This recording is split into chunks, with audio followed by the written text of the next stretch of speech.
loves, I'm Christy, you're watching Tiny Turtle Tarot, and this is your reading for the week ahead. As always, if anything I say resonates or you feel it will in the future, please let me know by liking and subscribing. Let's get on with your reading. What's happening for the beautiful Cancers this week? Oh, Three of Cups flipped over and the Four of Cups. Then you have the Queen of Wands, the Fool card, and the Ten of Pentacles. So as always, I'm going to read these cards, then I'm going to clarify them and get more to kind of get more information out of what we've been given. But firstly, with the Three of Cups coming out, the first thing that popped into my mind, something about gossip. Something about gossip around you this week. Could be you gossiping, but for a lot of you I feel as if it's people gossiping about what you're up to. Doesn't have to be negative, it's just you're a bit of the talk of the town in some way with that Three of Cups. I don't know if that's focus, sorry if it wasn't. You get the gist though. Yeah. Then you have the Four of Cups. Four of Cups is not seeing a gift that's being given to you, something you've been asking for. It's almost the energy of somebody that's always wanting, let's say you're always wanting a specific person. You know their name, you know exactly who they are, and then they knock on your door and they say, let's go out. And then you go, oh, I'm busy. That's the energy. So it could literally be that. It could be someone you're crushing on and then they come towards you and you go, oh, don't like you now. I liked you when you didn't show interest, now I don't like you. So it could be that energy. It could also be a job or something of you wanting maybe a promotion and then it gets offered and you go, oh, that's a lot of responsibility. But basically it's not necessarily rejecting it, but you're just not doing anything about it. Which makes me think it could be a message or an email or something that finds you that you then ignore. You're then like, well, I'll get back to them later. And you never do. There's just something that you wanted and asked for that you then change your mind about once you're offered it.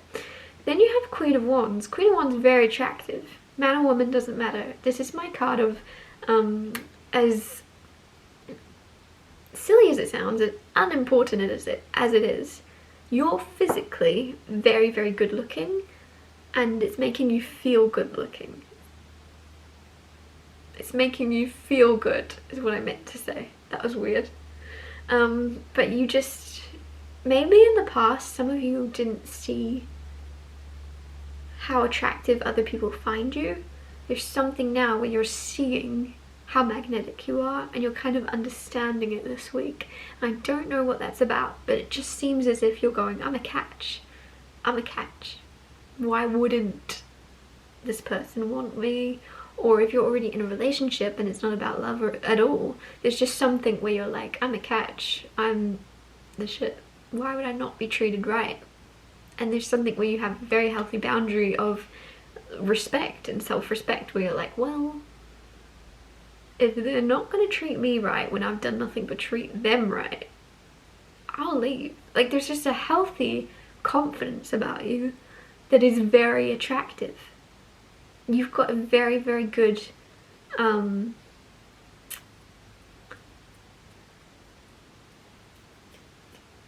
level of self-respect, basically. That's not what I was going to say, but I don't know what I was going to say.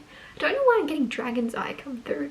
I literally looked down at this card and for some reason I saw a dragon's eye and I can't explain it. So there could be something about a dragon's eye for you. Let me know if that's you in the comments. I'm really intrigued. But I saw the like clear as day, so interesting.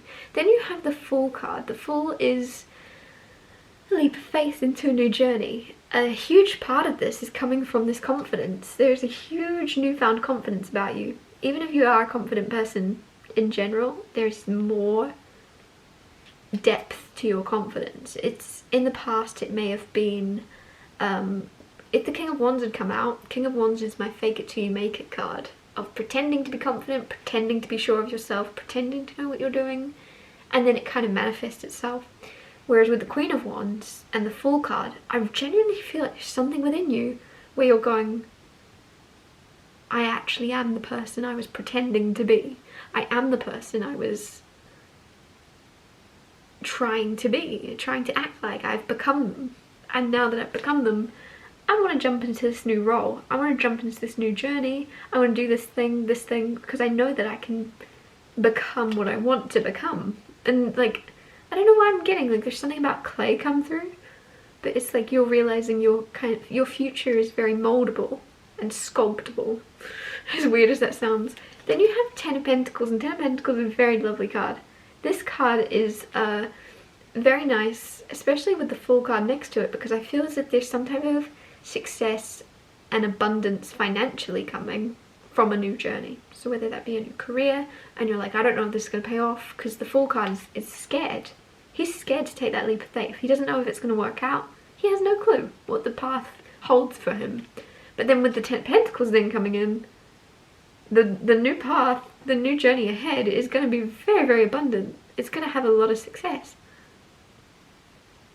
Trust yourself. Think best case scenario, okay? Even if you already are, continue doing it.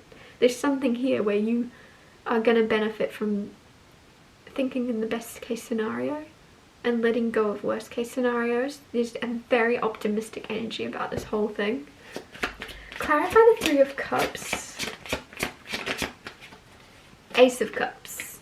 So when I said there's kind of a gossipy energy around you, people gossiping about you, but it kind of felt like it could be in a good way, you now have the Ace of Cups. So some people are kind of talking about you if you're in a new relationship, or you're going to be in a new relationship, or there's going to be rumors, because that's what people are talking about. So even if you're like, I have no idea what they're saying, I have not been out with anybody since 1952. That was a weird number, but you know what I'm saying. There's something where this gossip could be completely false, but whatever it is, they're gossiping about your love life in some way. Clarify the Four of Cups for, okay, Ten of Wands with the Four of Cups. Some of you, there is already an opportunity in the past that you asked for and then didn't take. You really wanted a specific person or a specific job, or it could even be a house for some of you. There was a house you really wanted, then you got offered it and you said no. There's something that you need to let go of now because you've said no. The moment's passed. It's in the past. It's in your rearview mirror. You can't gain anything from looking at it. You can't gain anything from turning around. It's time to shed it and let go and make room for new things that you want. You weren't meant to have that. Believe that. If it was yours, you'd have it. Move on. But there's just, with the Ten of Wands, a huge emphasis on you moving on and committing to that and not looking back. Some of you could be looking at exes' social media or something. Do it if you have to. Let it go though. It's almost as if you're going to tell yourself, okay, one more time. I'll check their stories one more time. And then I'm going to shed them forever. But you're letting yourself, and then you're going, cool, I can put that down now. It's almost like you might even see something you don't want to see in order for you to then let them go properly. But there's a need to let go of of something that you're kind of seeing the potential in what it could have been, but it can't be that anymore. It's not. It isn't. It's a very actually freeing card, because once you let go of what's not for you and what's past and what you've passed, right? Maybe you could have had it. Maybe. But it's not yours anymore. So once you let go of what's not for you, you're now making room for what is for you, and then you're going on this whole new journey with the Fool and the Ten of Pentacles. I'm going to clarify the Fool card. You have the World card. The World and the Fool always come out together. The reason I'm saying this is the World is the final card in the Major Arcana. You're finishing up a cycle, which makes sense. Ten of Wands is completion as well, finishing a cycle, letting go of what's not for you, closing a chapter, closing a book, in order with the Fool card to start the new book, to start the new journey. You also have the Artist, which makes a lot of sense, because I said there's something about sculpting. Some of you could literally be sculpting, or there's just a feeling here of you realizing how moldable and how sculptable your reality is. How you can kind of just, one small decision that you make is going to change anything. Everything. It can change everything for you. It's sculptable by you. You make the choice. You make the decision. Figure out what you want. Because you actually are powerful enough and brave enough to then go after it. And everything's changing. but it's coming from you going, whoa, I got what I wanted in the past, I did that, I created that, I worked for that. Why can't I do that again? Why can't I do that twice? Why can't I do that in this direction? Why can't I change things? There's nothing holding you back, and there's a very liberating energy around that, especially with that Fool. There's nothing holding him back. The only thing that could possibly hold him back is his fear, but he's not letting it. That white dog symbolizes courage. Fear could hold him back if he chose to let it, but he's not. I'm going to clarify the Ten of Pentacles.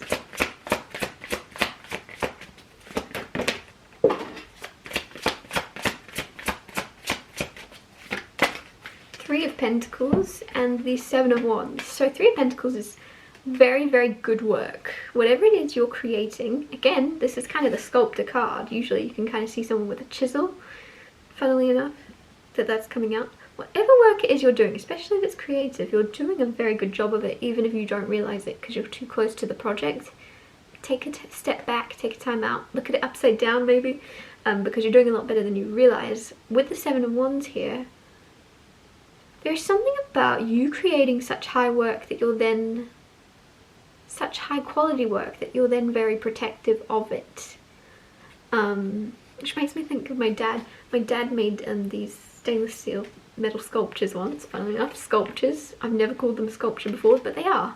And then he would travel with them to and from work each day, the sculptures, because he was too afraid of them leaving them at work because they're too valuable. So there's something here where it's reminding me of that. There's something you're creating that you're then guarding very closely as you're creating it, as not wanting to risk it being, you know, damaged or stolen or something happening to it in any way. And some of this also is definitely a metaphor, because you have Ten of Pentacles, and it could definitely be a relationship, a home life, or a situation with your family where you're like, whoa, this is ideal. This is my ideal relationship.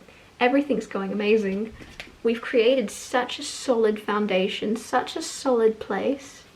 Now all we have to do is protect it and make sure nothing gets in its way, and that we both know that this comes before everything else. It's our family first. There's something where you're going to protect what you're creating with someone because you know it's true value and they do as well. But others of you, if that's not resonating, it's more about something you're actually physically creating, because pentacles are physical, and it could definitely be you kind of sleeping with one eye open, like, oh, is it okay? Some of you are writers or something, and you're writing a book, but then you're very careful with it. You're like, oh, can't let it get into the wrong hands. I don't want anyone to read it. It's like it's sleeping under your pillow with you, your book or something. I don't know. I'm going to wrap your reading up here. Thank you so much for watching. If anything I said resonated or you feel it will in the future, please let me know by liking and subscribing, and I'll see you next Tuesday for Tiny Solitary Tuesdays.